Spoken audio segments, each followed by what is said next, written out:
Boa noite. Ele já fez de tudo na vida, ou de quase tudo na vida. Foi carregador de malas, lavador de pratos, fotógrafo lambe-lambe, vendedor de túmulos e anônimo figurante em filmes de faroeste na Espanha e na Itália, até que se transformou em um dos mais importantes cineastas modernos.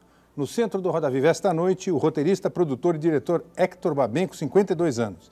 Ele nasceu argentino e tornou-se brasileiro por opção. Vive há quase 30 anos em São Paulo e, nesse período, produziu 8 filmes. O último deles entrou em cartaz no mês passado, no Brasil e na Argentina. Coração iluminado. Um homem se apaixona por uma mulher. E 20 anos depois, por uma outra mulher. Como se fosse a mesma mulher. Quem já viveu um amor sem limites, sabe que este amor é para sempre. Esse filme, para mim, de alguma forma meia tragicômica, ele é uma ressurreição. A gente reconstruiu uma história, né? Criou um conflito, selecionou personagens, todos eles existiram de alguma forma, né? Todas as memórias que vieram e que alinhavaram essa história do filme são verdadeiras, mas são verdadeiras não como elas aconteceram, elas são verdadeiras como eu as lembrei. A vida me proibiu de amar. A vida, mas proibiu como? Babenco estreou no cinema em 1975 com O Rei da Noite, um drama ambientado no submundo paulistano dos anos 30 e 40. Depois vieram Lúcio Flávio, o Passageiro da Agonia, Quixote, A Lei do Mais Fraco, O Beijo da Mulher-Aranha, Ironweed e Brincando nos Campos do Senhor. O Beijo da Mulher-Aranha recebeu 4 indicações para o Oscar. O filme acabou não sendo premiado, mas William Hurt levou o Oscar de melhor ator. Você me der a chave daquela Pulando da tela para o palco, Babenco também experimentou o teatro.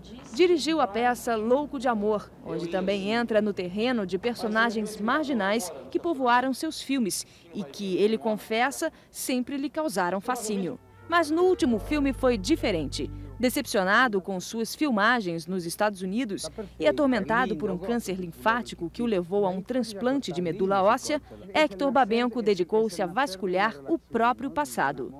Coração Iluminado é um trabalho mais autobiográfico, um mergulho na memória desse jovem argentino de alma brasileira ou desse cineasta brasileiro que sonhava com o cinema desde os tempos em que era argentino. Eu não me considero um diretor de cinema argentino, mas me considero um cineasta brasileiro. Eu escolhi o Brasil, certo? Eu escolhi o Brasil para ser a minha pátria, só que eu nasci na Argentina. O que eu posso fazer? Ninguém é perfeito. They say, Ruby, you're like a Para entrevistar o cineasta brasileiro Héctor Babenco, nós convidamos os jornalistas José Geraldo Couto, repórter e crítico do jornal Folha de São Paulo, Evaldo Mocarzel, editor do Caderno 2 do jornal O Estado de São Paulo, Lorena Calabria, apresentadora do programa Metrópolis, aqui da TV Cultura, o diretor de cinema Beto Brant, o jornalista Oque de Souza, editor da revista Veja, na área de artes e espetáculos, Ivan Isola, coordenador do programa de integração Cinema-TV da TV Cultura, e o escritor João Silvério Trevisan.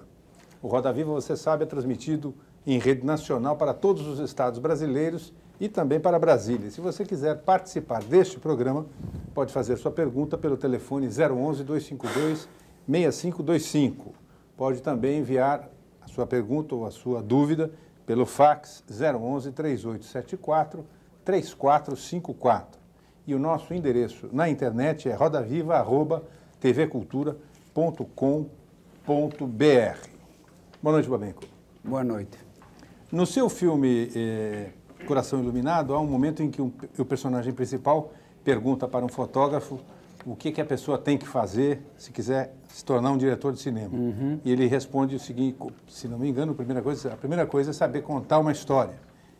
Contar uma história. Qual é a história que você pretende contar daqui para frente? Qual é a próxima história? Se eu soubesse, eu não teria vindo aqui hoje. Já estaria fazendo o filme? Não sei, mas estaria viajando, estaria talvez mais relaxado, mais feliz. Eu tive um pai que era um grande contador de histórias, né? Um pai que foi assim um conflito eterno, né? E que eu perdi ele muito jovem. e a quem eu não soube dar o verdadeiro valor que ele teve. Mas ele era um grande contador de histórias. Ele era um homem que contava histórias para viver, contava histórias para entreter os filhos.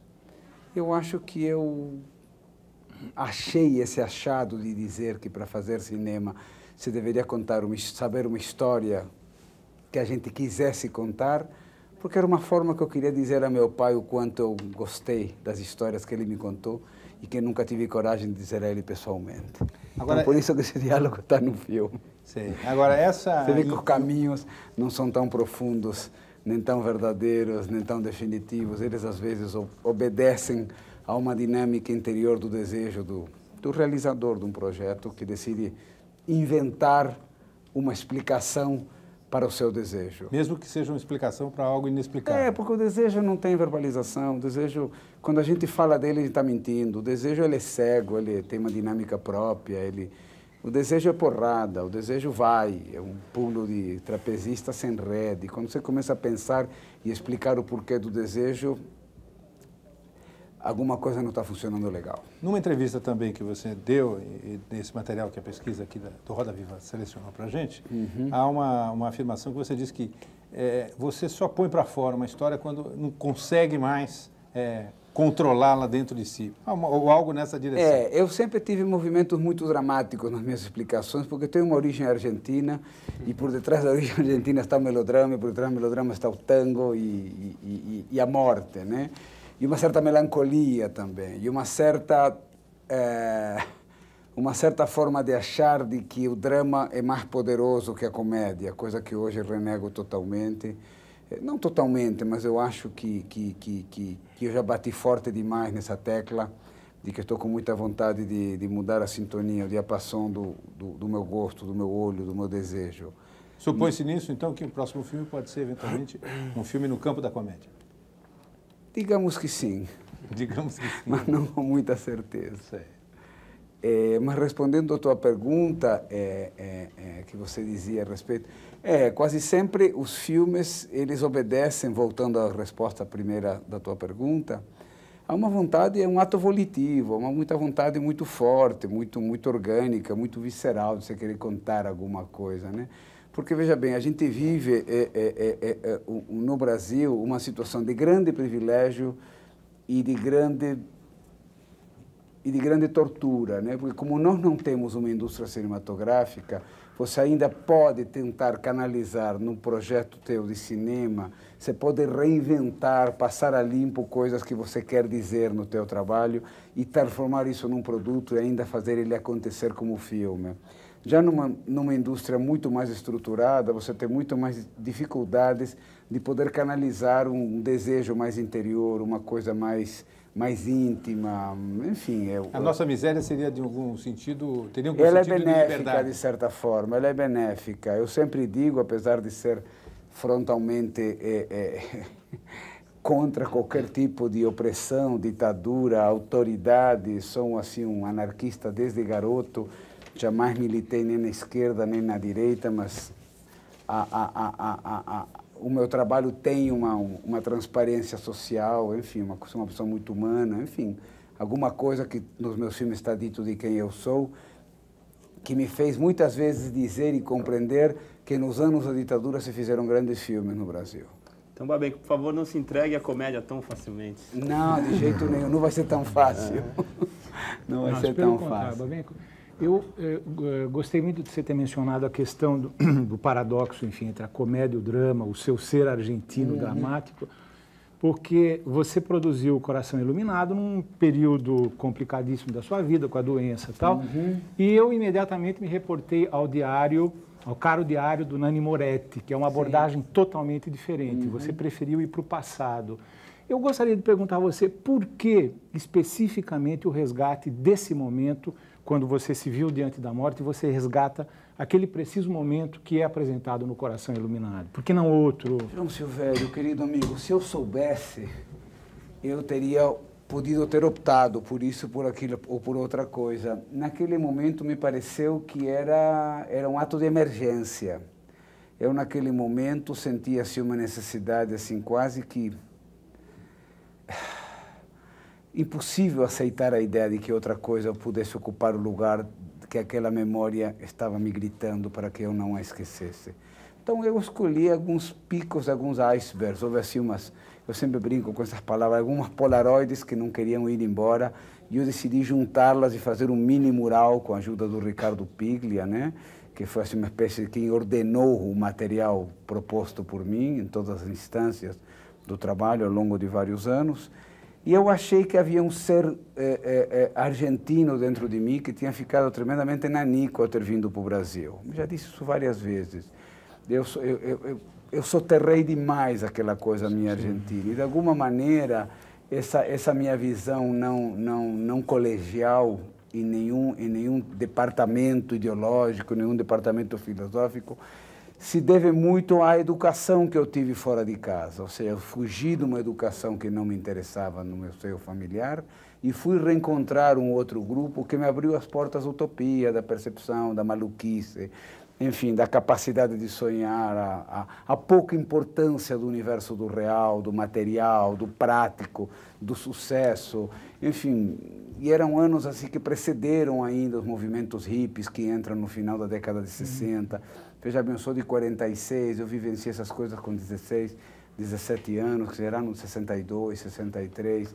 Então, sei lá, houve essa experiência amorosa que na Argentina tem uma educação sexual, uma educação sentimental masculina e feminina muito diferenciada do Brasil. Fomos muito reprimidos, enfim, há um certo cinismo nas relações motivadas pelo medo, pelas convenções sociais, pelas repressões, pelos medos de serem punidos por nossos pais, pela sociedade.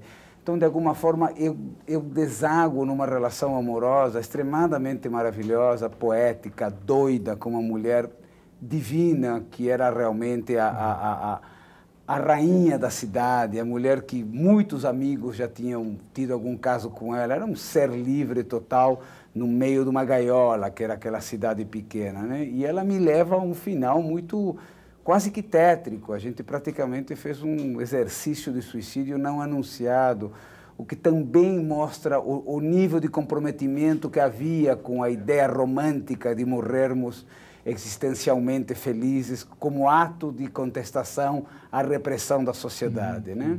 Então eu quis homenagear isso. Agora, não me interessava fazer um trabalho que ficasse no eu me lembro, as coisas foram assim e assim as quero contar. Achava que aquilo era pequeno, achava que aquilo já tinha sido feito. Há representações na indústria cinematográfica ao longo das últimas décadas desse tipo de discurso com muito bom resultado. Tem um filme do Heitor Escola lindo, né? O Nós que Nos Amávamos Tanto, que foi um clássico da década de 70. Então me interessava levar o personagem ao tempo presente, mas não me interessava continuar com o realismo da primeira parte, que para mim era uma espécie de universo encantado, e na segunda parte eu queria optar por um discurso mais radical, por uma coisa mais, sei lá, mais moderna. Eu queria sair do acadêmico, queria sair do figurativo e cair no conceitual, ponto. Né? E aí invento um personagem imaginário que não existe, porque eu tinha que criar um elemento de ruptura para não continuar com o naturalismo da história, senão virava uma novela de televisão. Sim. Tá certo? Por que você resolveu levar a público essa prestação de contas sua com o seu passado? Quer dizer, porque era o único que eu tinha, Oki. Não sei, mas quer dizer, em geral as pessoas fazem isso de uma forma particular, vão reencontrar pessoas, vão reencontrar o passado. Você transformou isso num filme. A linguagem dele é cineasta, uma linguagem. É porque você é um cineasta? É porque você isso... Pode ser, acho que o Beto está me ajudando um pouco. Não, vai ver, eu queria, desculpa, mas é que você acabou fazendo o filme, apesar de você anunciar passionalmente a sua cidadania brasileira e tal, você acabou fazendo o filme mais subjetivo e o filme argentino. Pois né? é. Mas eu queria dizer, retomar por que você assumiu tão apaixonadamente o seu lado brasileiro, do filme Lúcio Flávio, né, que para mim é o melhor policial brasileiro de todos os tempos, né, um filme que eu gosto muito. E eu queria saber exatamente do teu envolvimento com esse tema naquele momento, aquilo que te fez tão brasileiro, se envolver em temas como o do Lúcio Flávio, como o Pichote. Então, veja bem, sou alguém que se entrega de uma forma tão total a tópicos tão, digamos, do cotidiano brasileiro, né? Pelo menos para o meu olho eram coisas aviltantes, né? Essas matanças que havia indignamente anunciadas com placas, com pedaços de jornal e que eram atribuídos a uma instituição meia metafórica chamada Esquadrão da Morte, que não tinha personagem, não tinha autor, não tinha mentor, não tinha financiador, era como se fosse uma espécie de ato de Deus que tem o direito de eliminar a quem eles não têm mais importância. Eu fui me entregando muito visceralmente a tudo isso. E é óbvio que num momento radical, num momento em que a minha vida está no limite e que eu sinto um minguar de forças e que eu quero resgatar um mínimo de energia, eu fui me lembrar daquilo que eu tinha deixado esquecido lá atrás. Porque eu me entreguei muito forte ao Brasil. Eu me entreguei de uma forma total, como se não houvesse outra possibilidade. O Brasil não foi um exílio para mim. O exílio para mim ficou a Argentina. Doutor, ainda com relação a esse assunto, nessa linha... Eu quero voltar à tua resposta ainda, mas vamos em frente aqui. Não, a gente vai chegar lá. Com relação a a sua relação com a Argentina e com o Brasil, no caso, você me disse que fazer esse filme agora na Argentina, voltar para a Argentina para fazer esse filme, que é o seu primeiro filme argentino, né? Seu primeiro filme realizado lá, fez você se convencer de que você fez bem de sair da Argentina, que você, de fato, quer dizer, reafirmou a sua decisão de não voltar mais para a Argentina. Eu queria que você falasse desse aspecto agora, quer dizer, por que você chegou a esse desacordo com o seu país de origem? Quer dizer, o que tem na Argentina de tão odioso, de tão difícil para você? Não, quem sou eu para ficar dizendo que há na Argentina de inaceitável ou não? Eu acho que é muito delicado, a gente não deve generalizar em absolutamente nenhum, em nada, nunca. Movimentos sísmicos, quer dizer, o ser humano é uma pessoa à deriva, assim que me concebi quando eu era muito jovem. Eu achava que a gente não era necessariamente obrigado a permanecer no lugar onde a gente tinha sido gerado. Então, isso que aparentemente era um pensamento romântico do menino de 15, 16 anos, eu acabei exercendo. E isso teve um preço, isso teve um custo. Isso gerou um comportamento em mim, gerou uma forma de ser, uma forma de sentir, uma forma de pensar complexa, na medida em que você fica sendo uma pessoa meio apátrida, uma pessoa assim, muito sem rumo. E há um momento em que você precisa de raízes, são raízes que te dão força para crescer de alguma forma. E eu fui plantar as raízes no Brasil, depois de uma longa peregrinação. Então eu não me lembrava mais do que eu deixei na Argentina. Eu posso fechar os olhos agora e me lembrar coisas que eu sei porque deixei a Argentina, mas na época eu não sabia. Então eu estaria mentindo dizendo que naquela época eu deixei a Argentina porque tinha de medo disto, daquilo, porque só hoje eu estou compreendendo isso. Eu tinha medo do antissemitismo argentino, tinha medo do exército argentino, tinha medo da polícia argentina. A Argentina é um país militarizado, um país hierarquicamente que julga tudo em função de hierarquias de trabalho. Eu não sei, não há humor na Argentina, não há preto na Argentina. Eu, quando cheguei ao Brasil, caí encantado pela cor preta, pelo homem, pela mulher preta. Você entende? Eu fiquei encantado com um mundo onde as pessoas não usavam paletó, né? Onde as pessoas havia sol, havia verde. Né? A Argentina é uma coisa muito gris, muito cinza, muito melancólica, é quase que catastrófica a extravasão de qualquer tipo, de qualquer motivação de alegria na Argentina. Não sei, aconteceu, eu tinha 17 anos, cheguei ao Brasil, também me desencantei muito com meus pares no Brasil, achava os jovens brasileiros com os quais eu me relacionava, todos eles de média burguesia ou burguesia alta, todos de esquerda, com automóveis, com seus Simca Chambordes, com seus Auero Willis, com seus caras. E eu vinha de uma formação muito mais austera, muito mais severa do ponto de vista de militância em qualquer área que a gente quisesse escolher. Tanto assim que eu não fico no Brasil, que eu vou embora. Eu só volto ao Brasil muitos anos mais tarde. E aterrizo no Brasil porque não podia ir para a Argentina, porque eu era desertor do exército. Então houve uma série de circunstâncias não organizadas, não planejadas, que me fizeram escolher o Brasil como uma terra da qual eu trazia vagas e remotas lembranças. Me lembro que eu lia muito Raul Bopp, Jorge de Lima, sei lá, era meu mundo era poesia, meu mundo era música. Eu me lembro ter ouvido pela primeira vez o movimento tropicalista e eu encontrar a manifestação do Brasil que eu amava naquilo, independente do que ideologicamente aquilo representava naquele momento. Enfim, eu tive uma viagem muito pessoal minha dentro do Brasil. talvez até por ter me entregado tanto ao Brasil que eu fiquei me sentindo que eu estava em falta com o meu pedaço argentino, porque foi isto que eu quis recuperar no momento em que quis contar uma história. A Argentina aceitou bem isso? Não. Essa tua história? O filme estreou recentemente, Estreou agora, faz 2 semanas. Sei lá, eu diria que os argentinos... A Argentina está passando por um momento de formação muito complicado, né? A Argentina está perdendo sua identidade muito velozmente, né? Coisa que o Brasil ameaçou perder e, de repente, alguns bolsões de regionalismo no Brasil que impedem que o Brasil se desfigure totalmente, né? A Argentina está virando assim, está pasteurizando muito rápido realmente a Argentina. Como é que as pessoas que foram retratadas ou... com eles foi uma farra. Você reencontrou esses personagens? Encontrei algumas delas. Assim? O meu último dia na Argentina foi um encanto, porque eu marquei às 10 horas da manhã com um deles, que era com o único que eu tinha alguma relação ao longo dos anos. Quem era no filme? Que era aquele que tem a banca de jornais, que queria ser escritor. Que me disse, inclusive, uma frase muito linda que eu acabei pondo no filme e depois cortei, porque achava que era pouco compreensível para um público que não fosse argentino, que ele dizia, ao perguntar a ele, por que você não acabou teu livro? Ele disse, não acabei ele porque tinha medo de morrer. Se acabar o livro era sinônimo de morrer. Acabei cortando, que achei que era um pouco complicado demais. Mas ele me trouxe mais 3 da patota.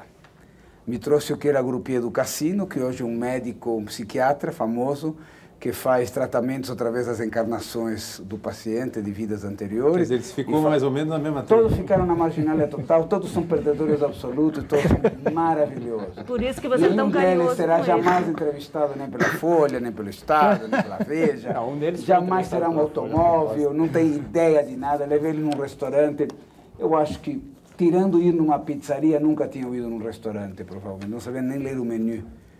Escolha, eu que acabei escolhendo para todo mundo um peixe. Mas e a mulher, Babê? E a mulher uma tragédia. Você reencontrou a mulher? Encontrei ela bem antes. Encontrei ela não se chama Ana, se chama Teresa. Ela trabalha hoje em dia de governanta de um homem muito sofisticado, muito rico argentino, que tem uma fundação de arte, e ela é uma espécie de governanta da vida pessoal dele, cuida do cabeleireiro que chega às 10 da manhã, porque é um gay assim muito fosforescente na sociedade argentina. Mas como é que foi esse encontro com ela? Ela me deixou um recado no Alvear, onde eu estava hospedado, e eu marquei um encontro à noite com ela numa cafeteria. Ela veio com a irmã e com uma filha. A filha, obviamente, queria saber épocas nas quais eu teria tido um namoro com a mãe, porque ela, até o dia de hoje, está preocupada em saber quem foi o pai dela. E a gente teve uma conversa muito tranquila. Ela disse que para ela era um problema simplesmente de querer saber quem era o pai. E a gente viu pelas datas que, obviamente, não poderia ter sido. Tinha saído quase que um ano antes da Argentina. E aí fui para jantar com a Teresa. E jantando, isso as meninas vão gostar dessa história. Jantamos, eu achando engraçado. Digo, que coisa mais absurda. O que ela estará pensando de mim? Porque eu estou pensando dela, né? Hoje em dia é uma senhora ela, né? Eu ainda me vejo como um menino, apesar de saber que não sou mais um menino. E de repente ela para o papo e me diz, Hector, você se lembra como a gente era maluco? Eu falei, claro, a gente era super maluco, né, Teresa? Você se lembra que a gente ainda transava no carro do teu pai que ficava na garagem daquela casinha? Eu falei, claro, meu pai não tinha carro. Eu morava em apartamento, nunca tive casinha. Ela me confundiu com outro cara. Eu acabei fazendo um filme em homenagem a essa mulher e a mulher me confundiu com outro cara. Vai ver se confundiu ela com outra mulher. Não, eu não confundi, não. Então veja você como o outro tem uma existência própria, que a gente custa acreditar que o outro não divida a mesma emoção, a mesma paixão, o mesmo interesse que a gente tem pela outra pessoa, né? Foi uma demonstração muito, muito forte, foi muito bonita. Deixa eu só te perguntar uma coisa, só complementando. Assim, O Coração Iluminado é seu filme mais pessoal. Eu acho até que é um... Sei lá, não sei, não. Não, eu assim, conheço todos os seus filmes, eu acho que seja seu filme mais pessoal. E é um filme, assim, radicalmente autoral, que você fez, enfim, em cima de um momento de necessidade de sobrevivência em todos os sentidos e tal. Eu acho até que é um filme, até que é uma espécie de libelo contra essa pasteurização naturalista que está o cinema hoje. Eu queria, qual o espaço do cinema de autor hoje, nessa indústria cinematográfica aí globalizada, assim? O espaço do cinema de autor. Que é um filme radicalmente... Você Beto, perdeu responde todo... você, porque eu te passo a palavra com dignidade e respeito. Você perdeu os patrocinadores porque mudou... Não são patrocinadores. A palavra patrocinador é uma invenção do modelo cultural brasileiro, de produção cultural brasileira. No estrangeiro são produtores. A figura do produtor é a figura que às vezes engloba a figura do financiador e às vezes não. Mas você não necessariamente. Perdeu uma grana quando mudou a língua do inglês para o espanhol. Tinha o filme vendido para o mundo inteiro. Mas até aí são regras do jogo. Mas até aí são regras do jogo.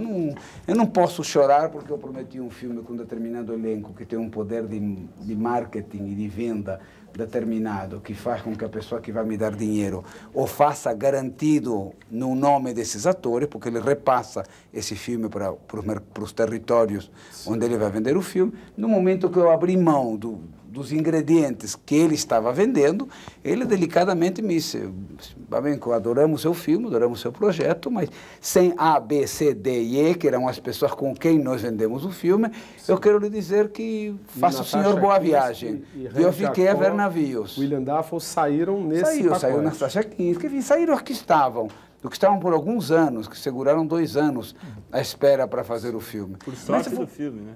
Por sorte do filme, bem dito. Mas se há alguma coisa da qual eu não me arrependo até hoje, foi de ter decidido fazer o filme na língua original, porque foi um ato que hoje eu vejo uma certa coragem, mas às vezes a coragem se mistura com imprudência, a vaidade se mistura com vaidade. É complicado ficar dando definições, não é legal. O cinema de autor hoje, você acha possível? Você acha que de repente eu acho essa que linguagem cinema de tão autor visceral é tem todo que se adaptar filme. às normas do mercado para contar uma história bem contada, para ter um mínimo de público, para o projeto se bancar? Ou você acha que o artista deve lutar por essa visceralidade, essa coisa genuína, de repente, que você tentou e colocou no coração? Olha, eu tenho muito medo da palavra artista, eu tenho muito medo da palavra autor, eu tenho muito medo da palavra visceralidade. Eu acho que todo filme tem um autor. Até o filme mais corrupto, mais mercenário, mais feito exclusivamente para o oportunismo do momento, é um filme de autor. O autor é um oportunista. Então, eu acho que, partindo desse princípio, todos nós somos autores. Os que fazem filmes de 300 trilhões de rúpias e os que fazemos filmes de 12 mil reais. Todos somos autores. Como todos os escritores que publicam livros são escritores. Você não pode dizer que é um escritor que é mais autor do que o outro. Você não pode dizer que, sei lá, que Paulo Coelho seja menos escritor do que o João Silvério. Há gostos para tudo. Não haveria um gênero. Hoje mas não aí está, eu não sou gênero, trouxa. Eu não estou querendo... como gênero. Sim, mas... Mais do se eu fosse mas você não pode se pôr o agora, cartaz e dizer eu sou diretor, eu sou um autor. Sabe, porque é pretensioso, a gente tem que ser humilde. Sim, mas de alguma forma o mercado trata o cinema autoral como um gênero hoje, não mais como alguma coisa que pertence à visceralidade. Mas eu não posso estar em todos os estágios da vida de um desejo.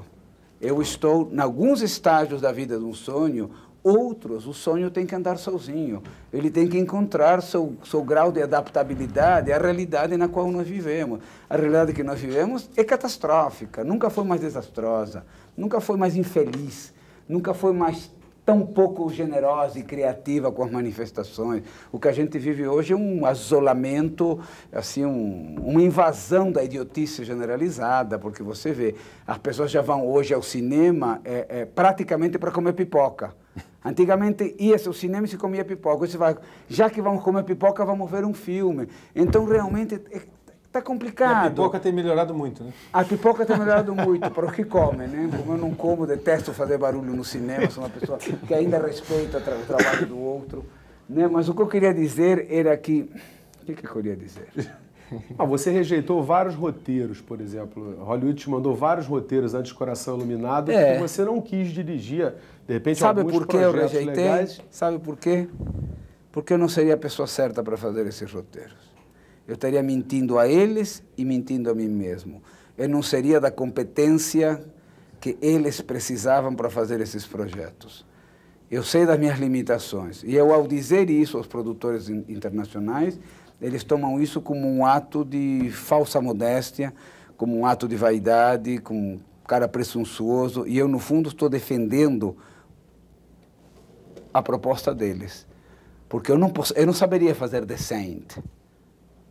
né? Um filme que me propuseram, por exemplo. Então, eu dizer, eu não sou a melhor opção para vocês, para fazer esse filme que vocês querem fazer, isto em vez de ser visto como um ato de sinceridade, visto como um ato de arrogância. Então a gente está vivendo um mundo muito maluco, cara. Está complicado, está se entendendo? Está complicado saber qual é a diferença entre entretenimento e cinema. Houve um dia, falava eu no cafezinho com os amigos antes de entrarmos aqui, que se falava que o cinema era uma sétima arte. Eu não me lembro essa frase. Que sétima arte é essa hoje, pô? Tá se entendendo? Tem mais dignidade um comercial de televisão de 15 segundos, que é feito para engrupir o povo, do que o cinema. De arte não ficou mais nada. Então é complicado saber que espaço a gente ocupa, para quem... Se a gente quiser ter um pensamento mercadológico para saber o que a gente faz, para quem, como e por quê, a gente se dá um tiro na cabeça, pô. Porque quem é nosso público, quem é nosso mercado, qual é o discurso que esse mercado quer, qual é o filme que esse mercado quer, certo? Eu decidi, num momento muito caprichoso da minha vida, num momento de mimo total, que eu me permiti fazer um filme que nem mamãe me deixaria fazer do jeito que eu fiz, porque eu fiz do jeito que eu quis. Cantei e bordei, assumo toda a responsabilidade do coração iluminado. Eu fiz um filme tentando recuperar, assim como quis recuperar alguns personagens da minha adolescência, eu quis recuperar o prazer de ir ao cinema quando eu tinha 16, 17 anos. Que era de você estabelecer uma parceria com o sonho do outro. É de você viajar no encantamento do outro. Eu me lembro quando eu vi o Rocco e seus Irmãos, é inesquecível, cara. Quando vi o Sétimo Selo de Bergman e quando vi Pillow Talk com Doris Day e Rock Hudson, eram inesquecíveis as experiências. Tem uma cena do Sétimo Selo muito clara lá. Pois é, quando eu vi, sei lá, veja bem que não estou querendo pegar só quitutes intelectuais. Estou indo ao cinema comercial, quando vi Shane, quando vi Veracruz com Boulanc, quando vi Trapézio com Tony Curtis, eu dormia de noite com papel higiênico aqui, imitando o banda do trapezista e ficava a noite inteira soltando o trapézio. Soltava, ia, voltava, pegava ele, ia embora com o trapézio, voltava. Porra, aí eu via que passava o cavalo com o mendigo, que está no meu filme. Então havia as duas referências. Havia o sonho que o Burr Lancaster manco me dava namorando a Gênero Brígida, com aquela roupa branca maravilhosa. E havia o mendigo que passava na porta num cavalo e que a gente ia lá nas festinhas para olhar. Nunca com meu pai, mas com meu irmão, porque dormíamos na sala de casa e a sala dava para a rua. Então, sei lá, eu quis fazer um filme onde a gente ainda fosse co-participante, co-viajante, co-piloto de uma experiência, né, que te descobre uma certa perplexidade por te trazer um mundo de pessoas e de situações que são alheios ao teu cotidiano. Então, quis tentar recuperar isso como história minha. Sei lá, espero que não seja punido por isso mais do que estou sendo. Imagine. Babenco, nós vamos fazer um rápido intervalo e o Roda Viva com Hector Babenco volta daqui a instantes. Até já.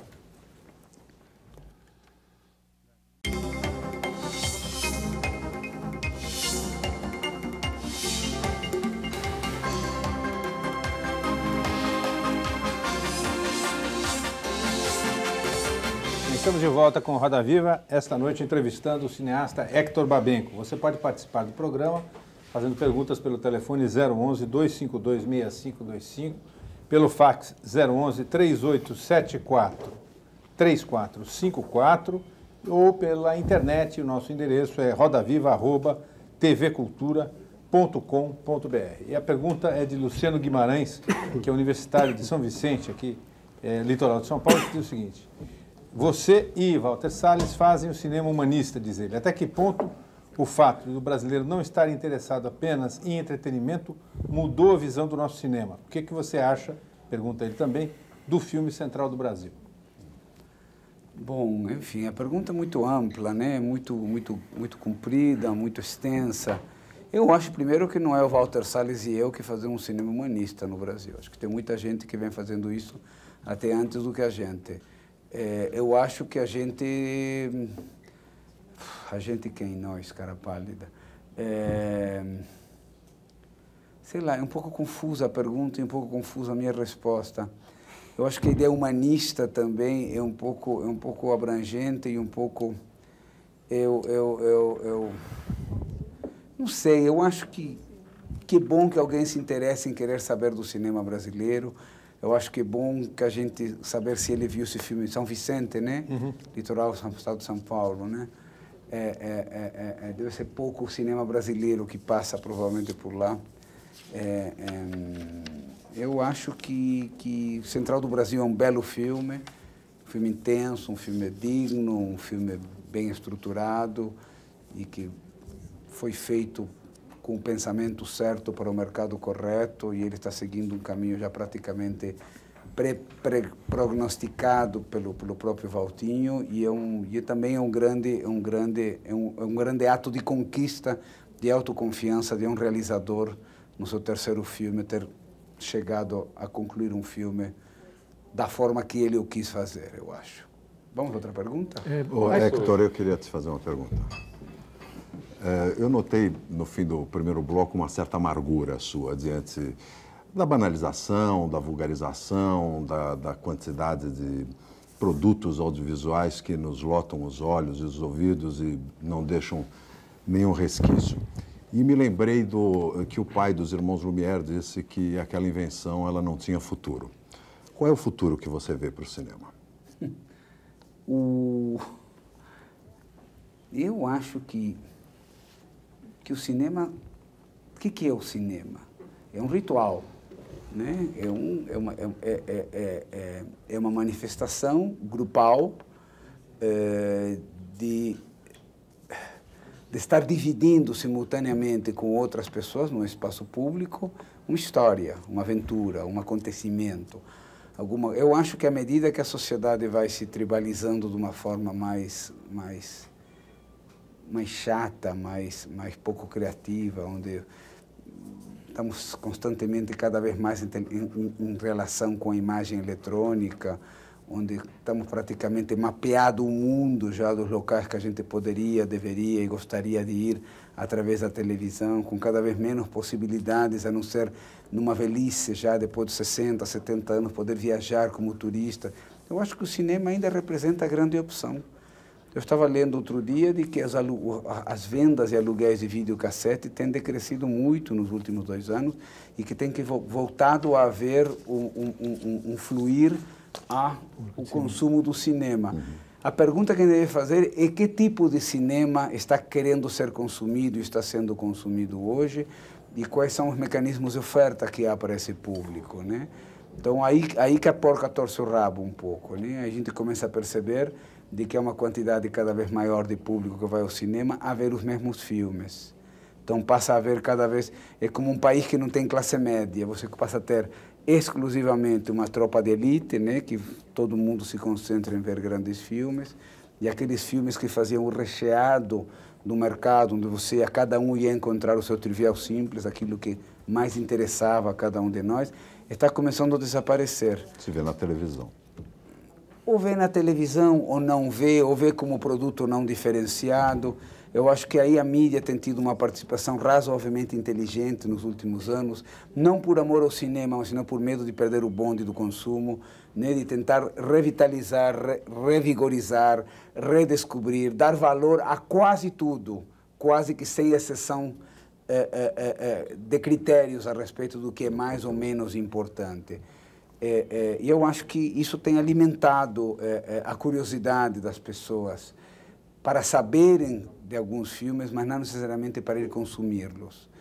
E eu não sei, nós temos hoje custos de produção muito terríveis, iguais aos do primeiro mundo, e moramos num país de quarto mundo, com poder adquisitivo. Se o ingresso ao cinema custasse R$2, teríamos 10 vezes mais espectadores. Com ingresso a 6, 7, 8, 9, 10 reais, é óbvio que temos um decréscimo de público muito grande. Eu acredito fundamentalmente no vigor do cinema como meio de expressão. Eu acho que faz parte da tradição que acompanha o homem desde seus primórdios, que é aquela necessidade oral de querer deixar um legado falado, de poder dizer alguma coisa. É quase que, dentro de uma leitura psicanalítica, é um pouco assim como você lutar contra a morte. Ou seja, você passa a existir no momento que você se individualiza através da história que você conta para alguém, né? E essa necessidade de contar uma história para alguém funciona no nível cotidiano. Todos nós temos uma história para contar para alguém, ou gostaríamos de ser lembrados por uma história, porque é uma coisa que já faz parte da condição humana. E uns utilizaram um instrumental chamado máquinas e luzes e foram lá fazer, ou com vídeo, com uma câmera, alguma forma, contar uma história, né? Eu acho que, no fundo, a ideia romântica e meia infantiloide de que achávamos que o cinema podia mudar o mundo, ou fazer uma revolução, ou mudar os hábitos, era uma balela. Mas sim é verdade de que o cinema é a única arma capaz de manter o pensamento e a fantasia do ser humano viva, em estado de alerta. Babenco, e o teatro? Agora eu queria falar do teatro porque você está falando tanto do cinema e da mídia. O teatro, ele sobrevive meio à parte da mídia. Ele não precisa necessariamente de uma divulgação, de uma indústria. Boca a boca, né? Não precisa dessa indústria que o cinema precisa para sobreviver. Você, na sua juventude, teve muito envolvido antes do cinema com o teatro. Você participava de um grupo meio que assistindo, não sei direito como é que você fazia. E depois você teve uma experiência dirigindo um texto do Sanchepa. E nunca mais voltou ao teatro. O que representa o teatro na sua vida, na sua carreira, enfim? O teatro, veja bem, eu comecei fazendo teatro, eu descobri minha vocação com 14 anos, num grupinho de escola, que veio um senhor de teatro nos dirigir, e eu encontrei o Mundo Encantado, fizemos uma peça de O'Neill, depois fizemos, enfim, Desejo Sob os Olmos, e eu aí conheci Tennessee Williams, fui conhecer Albert Camus, enfim, aí comecei a desabrochar brutalmente através do teatro. A sua vocação artística veio daí? O cinema foi uma opção tardia, digamos, né? Porque eu via muito cinema. Agora, o teatro é uma manifestação em estado puro, porque o teatro, o cinema é uma arte industrializada, é uma arte que ela sofre diversos processos de manipulação antes de chegar ao teu consumo. O teatro é uma coisa feita viva, toda noite, de uma forma diferente, através de um método de trabalho que um grupo de pessoas decide inventar para te contar uma história. E depois de 10 noites seguidas que você virá 10 histórias diferentes, apesar de elas poderem ser muito parecidas, porque é a mesma peça. Então, o teatro mantém a vitalidade quase de uma coisa do século XVIII. Sei lá, é uma coisa antiga, que tenha tido manifestações extremamente de vanguarda, muito modernas. E muito interessante, porque se apropria do instrumental mecânico, de artes visuais, conceitual, de representação, da palavra, através do verbo, né, do texto. A manifestação corporal é uma coisa muito rica, o teatro, né, porque o teatro vai dizer a coisa do corpo, a voz, enfim. Fui outro dia ver o Cacilda do Zé Celso, uma beleza total, né? Aquele último ato totalmente desorganizado, totalmente incoerente, é a conclusão da caretice da primeira parte. Viajei realmente, quer dizer, eu não saberia fazer uma coisa dessa. Eu não saberia trabalhar com alguma coisa, Beto, que a gente não corte.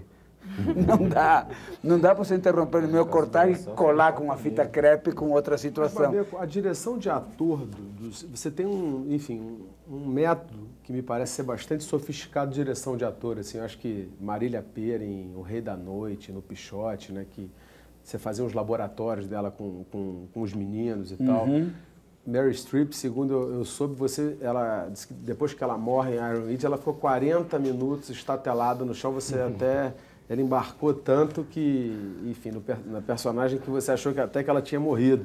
William Hurt te considerava uma espécie de vampiro depois do Beijo da Mulher-Aranha. Como é que você dirigiu a Maria Lúcia Mendonça nesse filme? Disse que você só fala no ouvido do ator. Como é que você aprendeu no teatro esse método de dirigir ator? Como é que... Todo mundo me pergunta isso. Como é que você dirigiu a Maria Lúcia Mendonça? Assim? O que você falou para ela? Como é que você dirigiu? Você não grita, você fala baixinho, você fala ao pé do ouvido?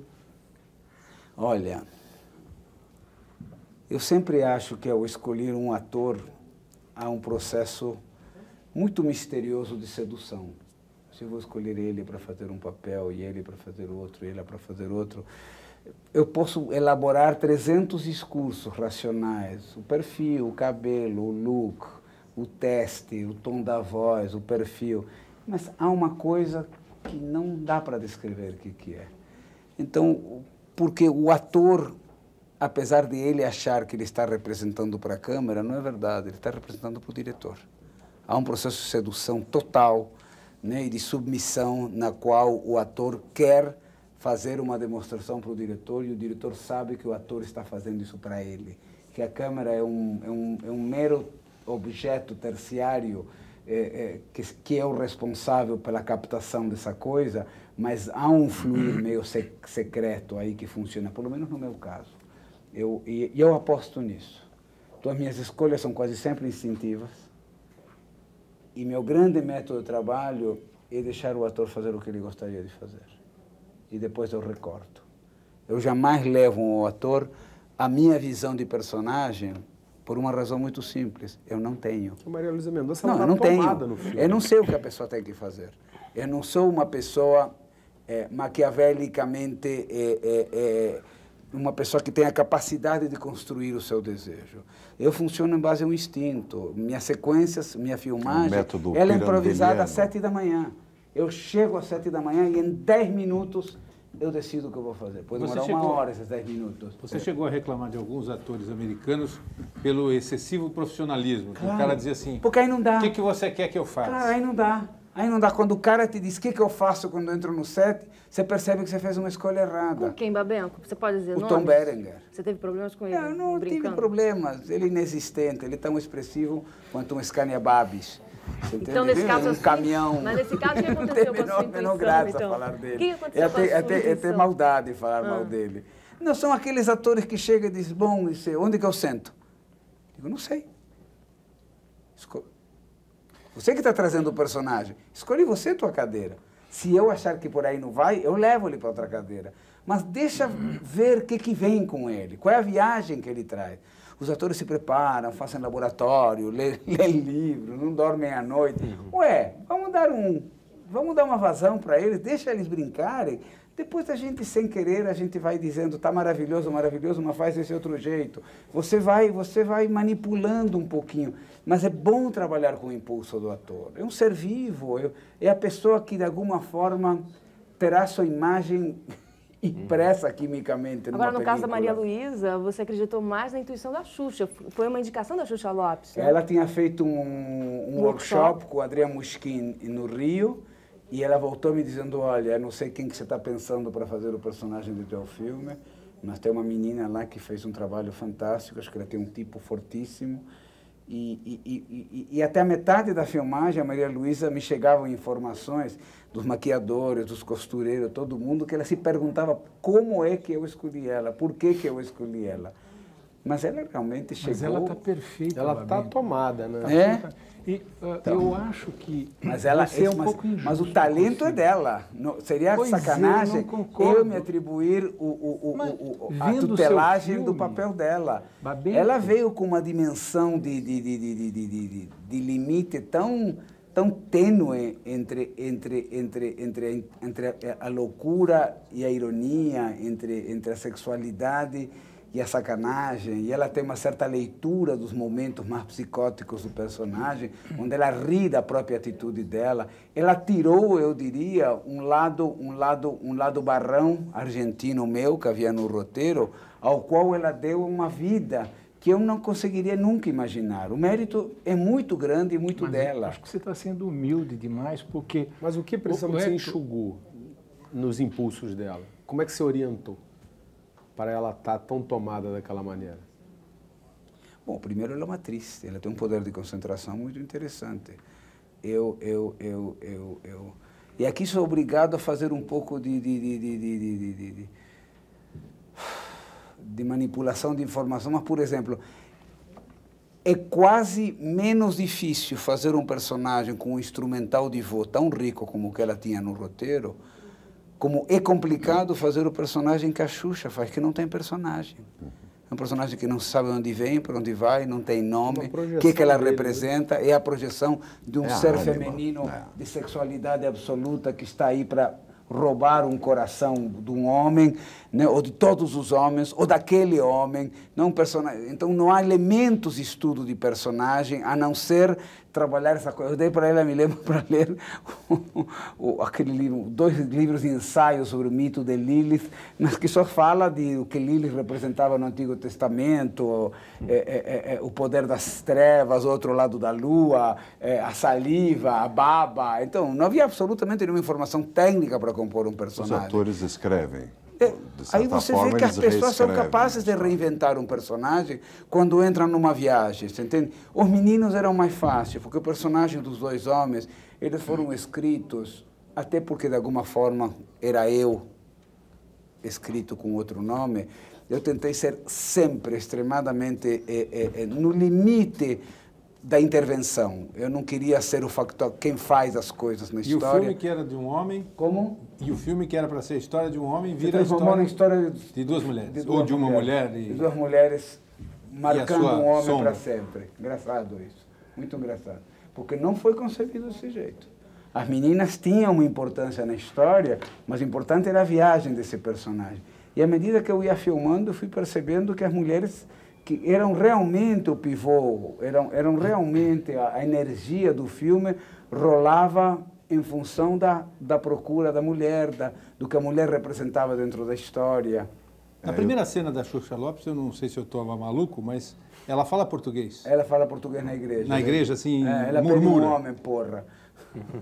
Foi uma frase da própria Xuxa, né? Não estava no ela que inventou, ela que inventou.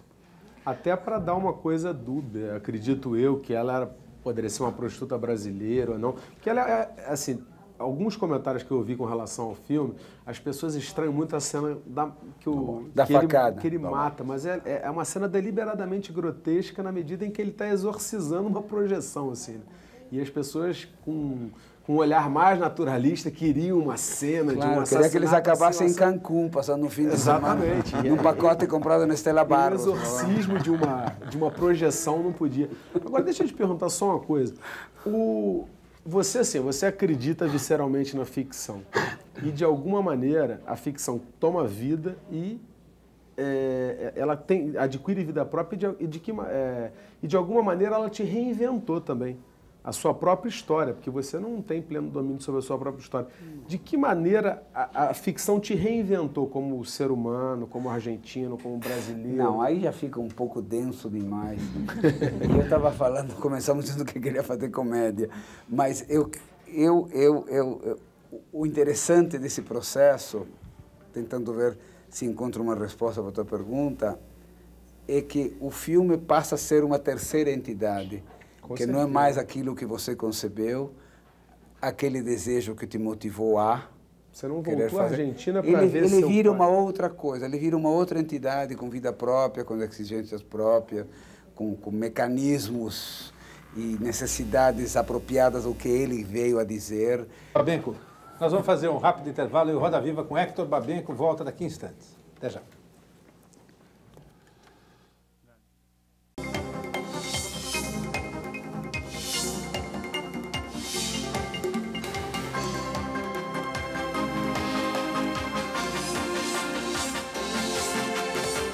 Estamos de volta com o Roda Viva, esta noite entrevistando o cineasta Héctor Babenco. Você pode fazer perguntas pelo telefone 011-252-6525, pelo fax 011-3874-3454 ou pelo endereço do Roda Viva na internet, que é rodaviva@tvcultura.com.br. Babenco, tem duas perguntas aqui que eu vou fazer enfieradas aqui, do Fernando Costa, aqui de São Paulo, capital, e a do Pedro Hers, da Livraria Cultura.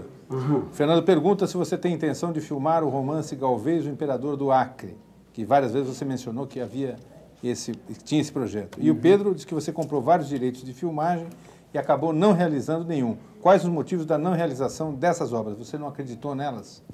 Bom, eu acho que o Pedro está enganado. A única vez que comprei os direitos de uma obra foi o Galvez, o Imperador do Acre. Nunca possuí absolutamente nenhuma outra propriedade intelectual escrita para adaptação para cinema. Tem um pequeno conto do João Baldo Ribeiro, O Alain Delon de la Patrie, que é uma coisa muito recente, que tem um aninho e pouco, mas que é uma coisa curta, de 10 minutos. E qual era a primeira pergunta? O Galvez, o que fez? Pois é, o Galvez foi uma coisa que o Márcio é uma pessoa que faz parte da minha história, o autor, Márcio Souza. Eu conheço ele quando chegou a São Paulo. O livro ainda ele não era nem escritor, aquele era um roteiro de cinema que se salvou de ser pessimamente filmado com um prêmio da Secretaria de Cultura, com 18 latas de negativo na época da Boca do Lixo, que o Galante ia produzir. Então, aí ele vira escritor, escreve o livro, e eu decido fazer o filme. Depois, o complicador ficou muito grande. Era um filme extremadamente caro para filmar nos locais onde a ação se desenvolve. Não só os locais são muito complicados, porque é na Amazônia, mas ainda é final do século passado, início desse século. Então, é um filme que requer uma produção estrangeira que eu nunca consegui para fazer um filme em português. Talvez eu conseguisse se fosse para fazer um filme falado em língua inglesa. E aí eu me pergunto o quanto o projeto perderia do seu encanto, da sua raiz, do seu humor. Mas o Galvez é um livro adaptado já pelo Leopoldo Serran, inclusive, uma adaptação muito bonita, que algum dia eu gostaria muito de fazer, mas eu não tenho cacife nem capacidade para captar os recursos que esse filme requereria para ser bem feito. Tinha uma história também do Tristeza, do Jack Kerouac, que o Tom Waits e você tiveram uma conversa e manifestaram esse interesse, porque você gosta muito da literatura beat, né? É quase que tudo que mais gosto. E o Tom, o Waits é uma figura, né? Uma figura que parece saído do, sei lá, de qualquer livro do Jack Kerouac, realmente, né? Parece é um personagem pensado, vivo. Né? Tirado de lá, sei lá. E a gente queria muito fazer O Anjo Subterrâneo, né? Aquele personagem da mulata de Mardu Fox, ainda me lembro até os nomes. E a gente queria muito fazer. Depois a gente ficou sabendo que o Coppola, o Francis, ia fazer em 16mm On the Road, né? E depois ele acabou desistindo de fazer. Mas eu acho que, sei lá, é tão difícil fazer um filme que representa de uma forma assim tão poderosa uma atitude existencial, né? Porque eram filmes do que passava dentro das pessoas, não do que acontecia fora do universo das pessoas. E os filmes, geralmente os filmes inspirados na geração Beat, eles são muito caricatos também, né? Quase sempre, quase sempre. Tudo aquilo que tem alguma referência com o real sempre vira uma palhaçada, né? A televisão tem feito isso, biografias, né? Filmes sobre situações já conhecidas, enfim, eu acho que o cinema lhe cabe ainda um mistério, a descoberta, outras coisas. Mas tentar fazer um Kerouac seria fantástico, realmente. Como as pessoas que querem fazer um filme sobre Jackson Pollock, sobre o pintor expressionista nova-iorquino, como as pessoas que querem fazer sempre alguém quer fazer um filme sobre o Kafka ou sobre o Proust. Eu acho que não funciona. Você vê, o Visconti, que poucas vezes pisou na bola quando foi fazer O Estrangeiro do Camus, foi uma tragédia, realmente. Quarteto da Alexandria, um grande livro do Lawrence Darrow, quando foi fazer o filme, picaretagem total. Os filmes que dão...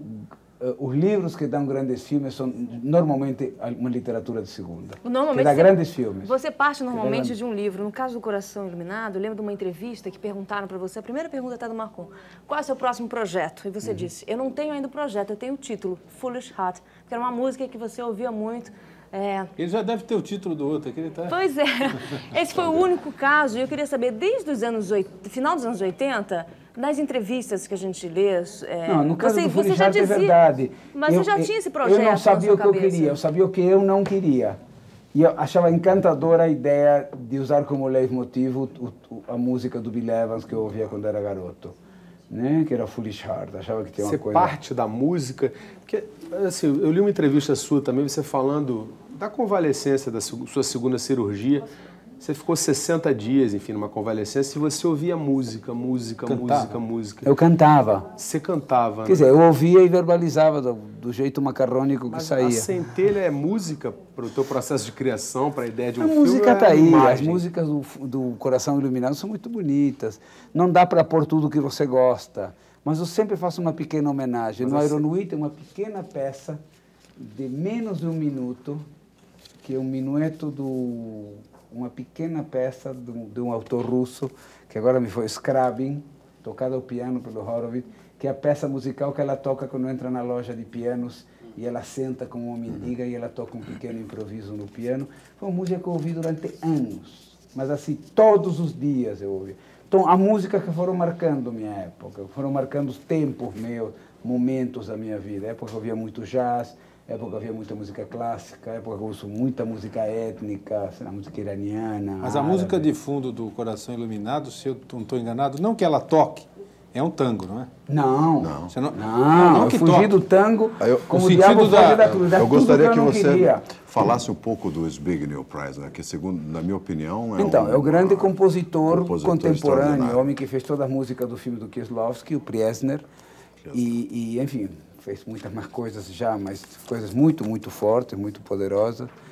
E eu levei ele da Polônia para São Francisco para fazer a música do Brincando nos Campos do Senhor, que a gente tem que falar disso do Lúcio Flávio agora mais. E eu levei ele para lá quando ele era um músico que jamais tinha saído de Cracóvia. Eu tinha ouvido no Decálogo uma música dele e eu gostei. E os produtores americanos queriam muito, me deram todo o cardápio dos músicos americanos para tentar impulsionar o pulsar do filme de uma forma mais... Queriam cavalgadas. Digo, na floresta não há cavalgadas, o calor é muito grande e não tem cavalo. Então é lento, tudo devagar, você vai de canoa. Então não adianta pôr música...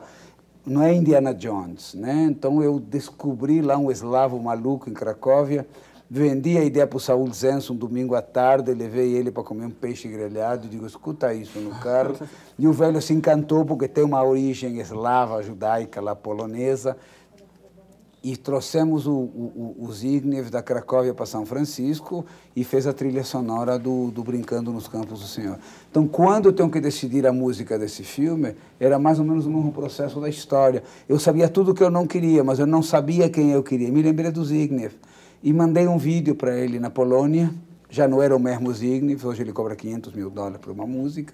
Né? E grava lá com a orquestra do Penderecki em Varsóvia e a flauta numa catedral do século XIV, não sei onde, então é um maluco total. E decidiu me fazer uma música pelo preço módico que nós tínhamos, que eram $100 mil na época. Me disse, quanto você tem? Disse, eu vou te fazer o que eu puder com essa grana, vou pagar músicos, meu trabalho não está incluído, me deixa só os direitos e uma percentagem dos direitos do disco, se você fizer. E me fez uma música de graça, praticamente.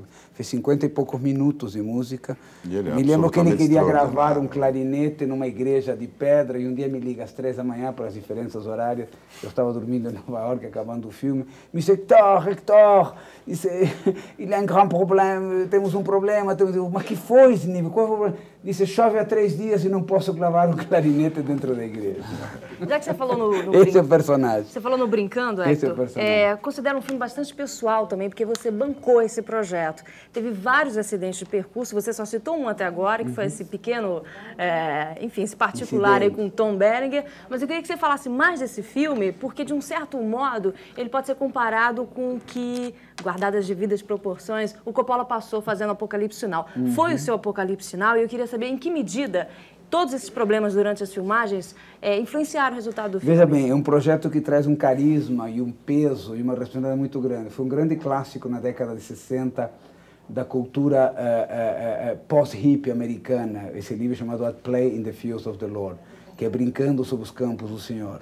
Ele é uma espécie de segunda versão de um livro também chamado Gates of Splendor, que é sobre histórias de missionários religiosos americanos vindo para Centro-América e Sudamérica catequizar índios, mas na verdade sendo financiados por grandes empresas de mineração norte-americanas como a Alcoa e com total alvará de trabalho pelo Ministério do Exterior norte-americano, que utilizam esses postos avançados desses padres como verdadeiros postos de aterrissagem, enfim, de mapeamento, e até durante a Guerra Fria, que te poderia falar horas sobre isso. Há livros, inclusive, que mostram que essa ação da igreja, dessas igrejas, digamos, paralelas americanas, são mandadas para a Centro-América para criar bases de proteção em territórios fronteiriços. Imagina você, no final da década de 50, o Brasil não tinha fronteiras.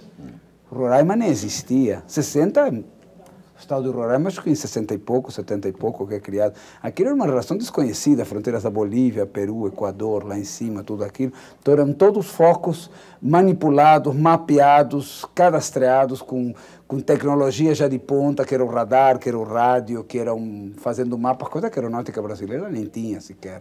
Então era um filme que tinha um peso muito grande. Foi um livro que, quando sai em 64, de uma experiência que um antropólogo chamado Chandon, que é um antropólogo da Universidade de Santa Bárbara, com Peter Mattinson, que é um naturalista, passam um ano com Yanomamis na Venezuela e escrevem esse livro.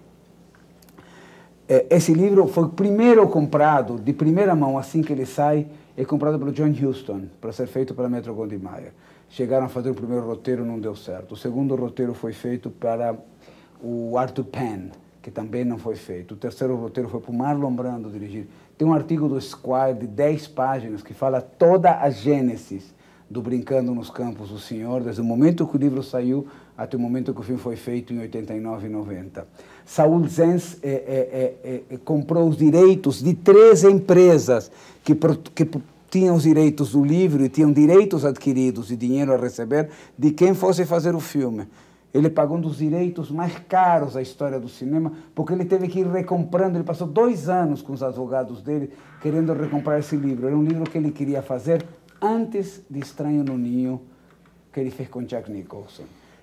E esse homem telefonou para mim um dia na minha casa, eu estava vendo o Fantástico, e me liga, esse aqui que ele fala, Saul Zaentz, quero lhe mandar um livro. Foi a única vez na minha vida, com 52 anos que tenho, que alguém me ligou para me propor alguma coisa. Nunca aconteceu antes, nunca aconteceu depois.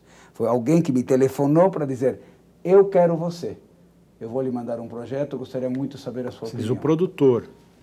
O produtor, que era quem tinha os direitos do livro, e me convida para dirigir.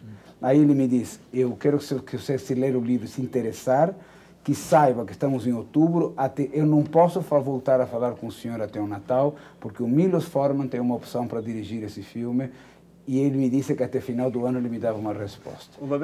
Sim. Desculpa. Estou contando um pouco a história de como se faz um filme, porque as pessoas acham que fazer um filme é dizer, vamos nessa. Então são projetos assim que rolam um ano. Você pegou, aceitou o projeto? Qual foi o teu enfrentamento? Por onde você não, eu não aceitei o projeto. Eu disse a ele o que a mim me interessava do projeto.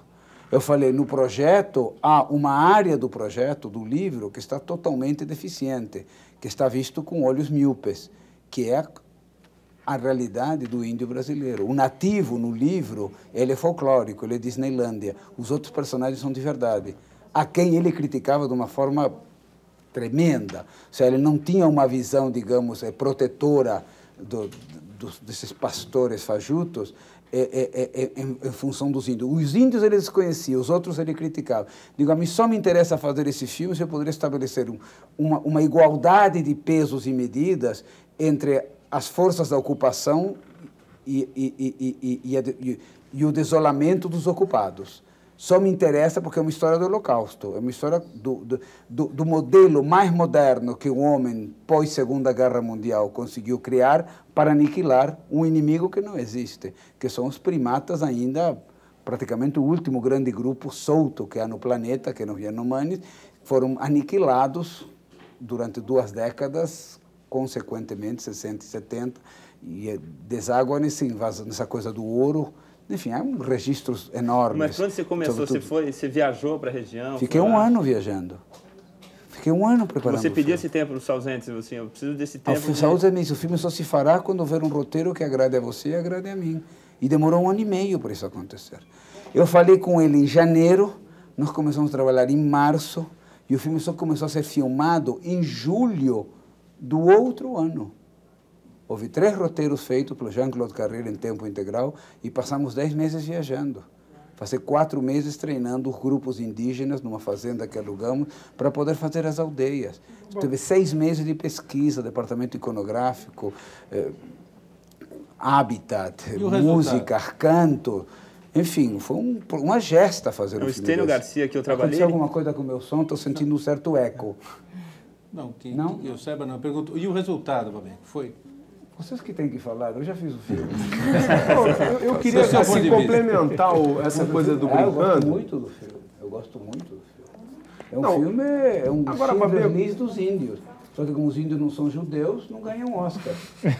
Mas foi por isso que você acha que o filme não aconteceu? Não sobra ninguém para contar a história. Porque é um filme que teria tudo para arrebatar Oscar de atores, a Cat Bates, enfim. Mas os índios não são circuncisados, não tem jeito. Claude Carrère, a trilha do Zbigniew Praz, é um filme belíssimo sobre, sei lá, incontáveis aspectos. O Saul Zaentz, depois, com o Paciente em Inglês, ganhou todos os Oscars lá. Era um filme assim, o que aconteceu para o filme não ter acontecido? Foi lançamento, Mistério foi mal lançado. Será que Hector não é uma questão que diz respeito um pouco à cultura americana, à incapacidade que eles têm de se ver desconstruídos, que talvez seja também um pouco o problema do Iron Weeds também. A maneira de mostrar os protestantes. A ousadia de desconstruir a América. Porque imagina, são os personagens mais, digamos, representativos da alma norte-americana, da alma anglo-saxona, são esses pastores pertencentes a igrejas que advogam levar a palavra de Deus ao mundo, né? E obviamente eu trago esses personagens a um território que lhes é inóspito, onde as incorreções comportamentais deles se evidenciam de uma forma suprema. Né? Você percebe o cara que tem tendência para ser um marqueteiro, você percebe o cara que tem sua fragilidade, você percebe a mulher que é insatisfeita, você percebe o desequilíbrio emocional de um outro personagem. Aí você percebe que esses personagens, ao serem tirados do seu hábitat normal, eles não conseguem reagir aos seus desejos e sim a um comportamento pré-estabelecido pela igreja, para eles funcionarem desse jeito. E obviamente que os americanos não gostaram de ver seus heróis que abrem mão de sair do seu hábitat, da sua família, do seu território, por um ato de bem, a rigor, entre aspas, para levar a palavra de Deus, e que são disseminados e maltratados e aniquilados de uma forma tão despiedada. E um pouco é o problema do Iron Weed também, de certa forma, totalmente, né? Porque é um filme brasileiro, né? O abandono da família e o alcoolismo, que são os dois males que mais presentes estão no cotidiano da família, da classe média norte-americana.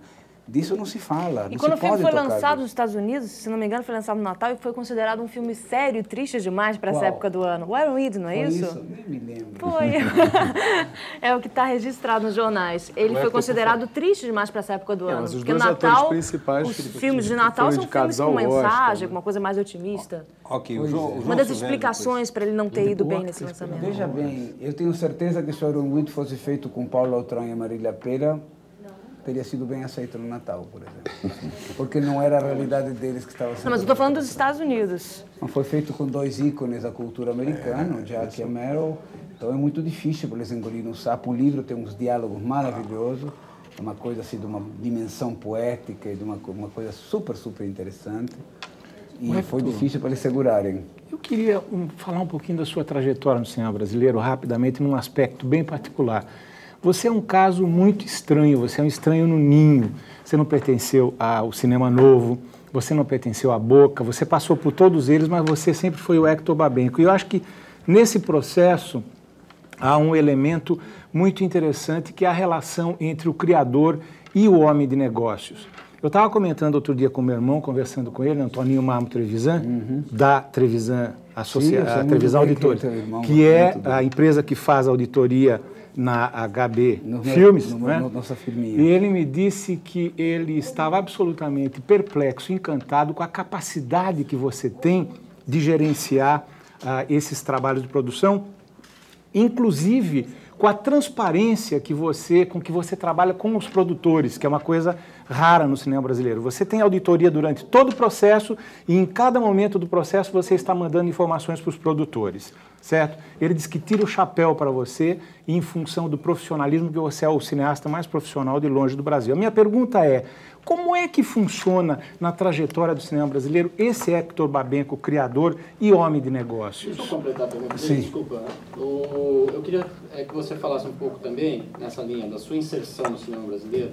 Na verdade, você disse que é um cineasta brasileiro, mas a gente sabe que a sua inserção no cinema brasileiro é muito conflituosa, digamos, ou muito complexa. Não é conflituosa, ela é inexistente. Exemplo, sim, não, mas você me disse uma vez, por exemplo, que o Lauro Escorel, que hoje é seu diretor de fotografia, já há vários filmes, ele, a primeira vez que trabalhou com você, ele te olhava meio torto, porque você era considerado um cineasta de mercado, e ele vinha da experiência ali, cinema não visto, não sei o quê.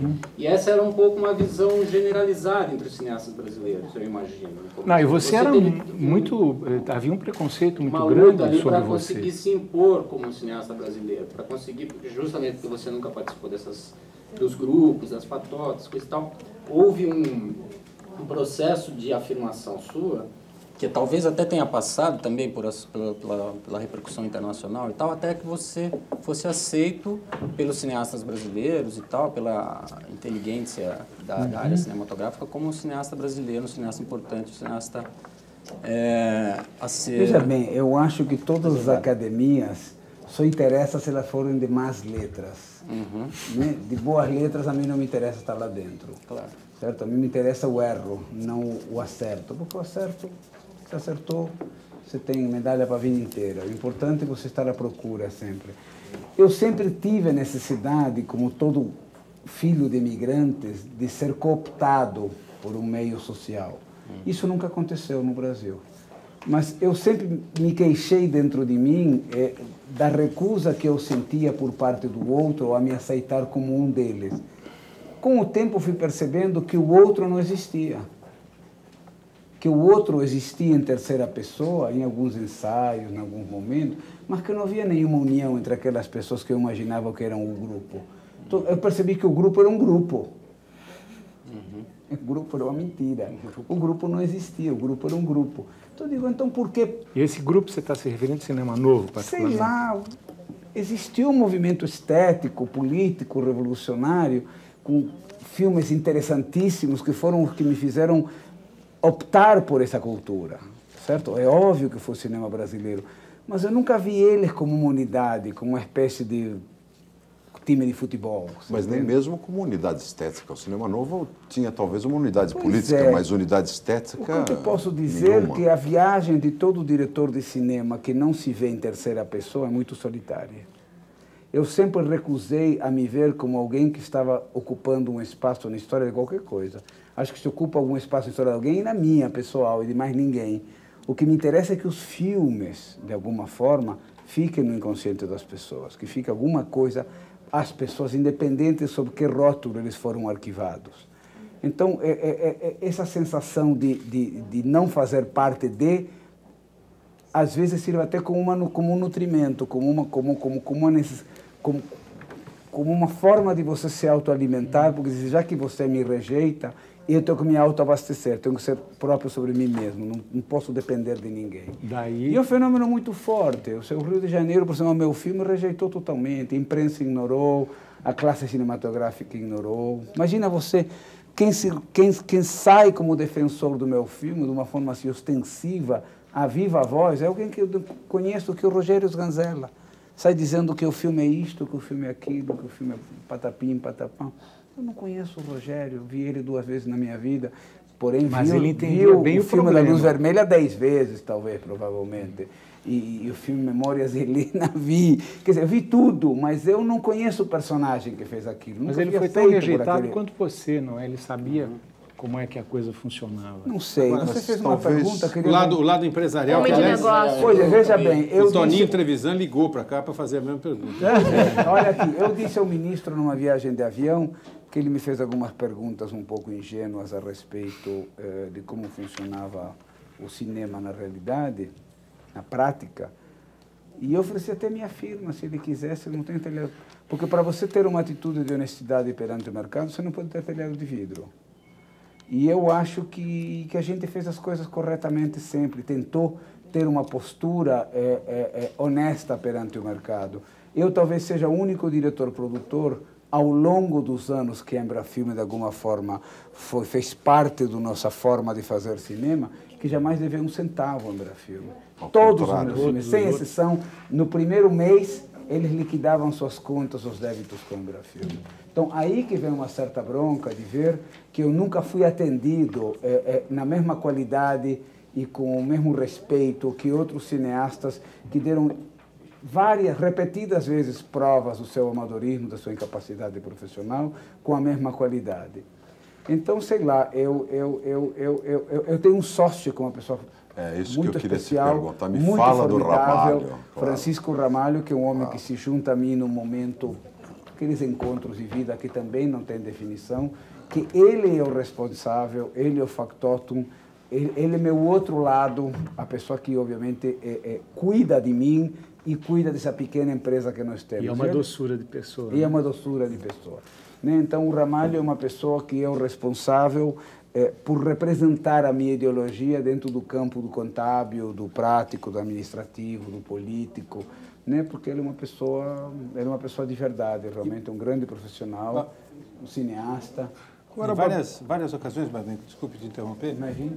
Você fez duras críticas ao sistema oficial de financiamento do cinema brasileiro ou de não financiamento, como no caso do governo Collor. Numa entrevista de 91, você disse que os meios que haviam sido utilizados de respiração artificial para o cinema tinham acabado e dizia depois que você acha que se a atitude que há em respeito à cultura é a mesma que há em respeito a outras áreas, certamente o Brasil vai voltar ao século XIX. E fazia a seguinte pergunta: mas quem há de ficar para contar a história do Brasil? Deus e o diabo na Terra do Sol ou o governo Collor? Quem vai contar a história do Brasil daqui para frente? Não precisa nem responder, né? Quer dizer, o Collor vai provavelmente para a vala comum dos trapalhões e o Deus e o diabo vai ficar como um Guimarães Rosa vai ficar, ou como um Machado de Assis vai ficar, ou como, sei lá. Mas já há um caminho para, digamos assim, para há um caminho, mas muito amador. Eu acho que o governo Fernando Henrique, obviamente, tentou de uma forma muito corajosa e muito frontal devolver uma dignidade à produção cultural em todas as áreas que estava totalmente dizimada, maltratada e apodrecendo nos porões, né? Fomos muito mais maltratados a partir da democratização do país que durante os anos de ditadura, que isso fica muito bem registrado, apesar de ser totalmente contra a ditadura, obviamente. Porque havia um elemento repressor e havia um tipo de diálogo nas entrelinhas e por debaixo do tapete na época da ditadura que, com raríssimas exceções, a atividade cultural nunca cessou durante a ditadura, né? Dentro do que foi possível fazer, obviamente. E nos anos que se seguiram ao governo Sarney e ao governo Collor foi um desastre total e absoluto, porque caímos nas mãos enfim. Agora, hoje fala-se de renascimento do cinema brasileiro. Há quem diga reengenharia do cinema brasileiro, na medida em que a lei do audiovisual, bem ou mal, fez voltar a produção de filmes.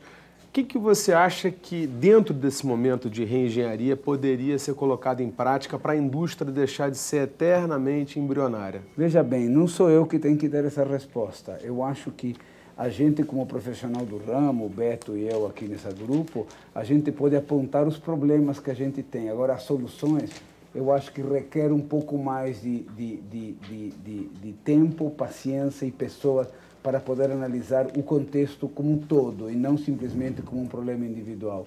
É óbvio que esses modelos implantados através do Ministério da Cultura, eles são altamente positivos. É óbvio que eles vieram para tentar impulsionar, né, os modelos de produção, mas eles são extremamente naivos, eles são extremamente ingênuos.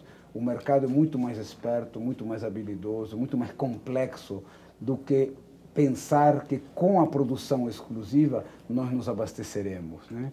Eu acho que essa é uma grande conversa, um grande discurso que eu imagino, espero e gostaria que se o ministro Beaufort está me ouvindo nesse momento, que ele realmente é uma chamada braba em cima dele, de que não pode continuar essa pluralização de captação de recursos de uma forma assim tão democraticamente aberta quando não há um mercado. Porque o que vai acontecer é que vai haver uma produção de cinema muito grande e não vai haver escoamento para a produção.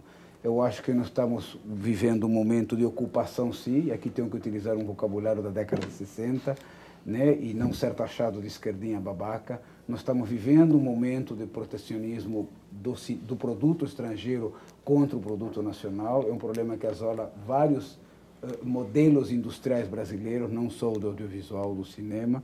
Eu acho que estamos vivendo um momento muito complicado, porque temos custos de primeiro mundo e modelo de consumo do quarto mundo. Eu acho que vivemos um momento onde temos uma única rede de televisão produtora de cultura, porque as outras não têm recursos para fazer absolutamente nada. Então vivemos um monopólio da Rede Globo de televisão, que é ao mesmo tempo produtora e veiculadora de produto, que não terceiriza absolutamente nenhum serviço. Então vivemos um país com uma língua única falada no Brasil, Portugal inexistente do ponto de vista de mercado. Então, obviamente, a gente precisa de proteção. A gente requer special care. Temos que ter um frágil escrito no braço ou nas costas, porque senão a gente desaparece. É muito simples, a gente desaparece. A gente vive contra o ódio dos burocratas economistas formados em Harvard, com seus terninhos Armani, achando que leis de incentivo, que as regras de mercado têm que viabilizar o que é possível e o que não, sem absolutamente nenhum tipo de favorecimento fiscal. Ao mesmo tempo não leva em consideração que todas as indústrias de base são subsidiadas direta ou indiretamente, automobilística, imprensa. O que é a televisão? Uma concessão dada de graça a um grupo para explorar um negócio de 5 bilhões de dólares por ano, que não deixa nada ao Estado, a não ser o imposto de renda, dado de graça uma concessão. Então, veja bem, há vários mecanismos velados dentro do modelo que vivemos no Brasil, esse falso liberalismo que nos foi imposto pela goela, que não tivemos nem sequer o direito de escolha. Então, se a gente quer preservar a cultura cinematográfica como mercado, como cultura, como produto, como manifestação estética de um gesto de ser brasileiro, a gente tem que sentar numa mesa, repensar que papel ocupa o cinema internacional fazendo a cabeça do nosso público, de que forma a gente pode policiar isso sem que o policiamento seja uma coisa ostensiva ou que atente contra os princípios básicos da liberdade de expressão. Enfim, é um jogo complexo que agora que o Ministério soltou as rédeas da produção, não pode ficar cantando nos louros de que há produção. Eu acho que agora está o momento e nós estamos adultos o suficientes, maduros o suficientes para sentar, para informatizar o Ministério, para ter as informações, que tipo de negócio é o cinema no Brasil, quanto fatura por ano, em que região, quanto desse dinheiro é exportado, quanto fica no Brasil, quantos empregos isso gera, qual a importância que tem o cinema estrangeiro, que tipo de business é esse, onde nos encaixamos nós. Todas essas perguntas de ordem mercadológico inexistem para o Ministério da Cultura. As pessoas de muito boa índole que estão no Ministério da Cultura desconhecem o kung fu do dia a dia. São pessoas de formação acadêmica, bem intencionados na totalidade absoluta, né, que respondem a toda e qualquer pergunta que você faça, mas eles não são pessoas de produção. E cinema não é um gesto trivial, é uma indústria cara, que bem organizada pode passar a ser uma fonte de empregos enorme, pode representar uma indústria dentro do país de 170 ou 180 milhões de habitantes, mas isso requer uma política de atendimento ao setor. O cinema brasileiro não tem política nenhuma de atendimento ao setor. Tá bem. Tomara que esse discurso que você fez final aqui seja ouvido efetivamente pelo ministro Lefort e que essa perspectiva de tratar o cinema como um negócio realmente aconteça. Porque a gente, eles não estão lá para nós fazermos filmes, eles estão lá porque nós fazemos filmes. Há uma inversão de valores. Eu não preciso do ministro para fazer cinema, ele precisa de mim para ser ministro da Cultura. Ok. Muito obrigado pela sua entrevista, obrigado aos nossos entrevistadores. As inúmeras perguntas que não foram feitas serão encaminhadas para o Babenco e a gente volta na próxima segunda-feira, sempre às 10h30 da noite. Uma boa noite e até lá.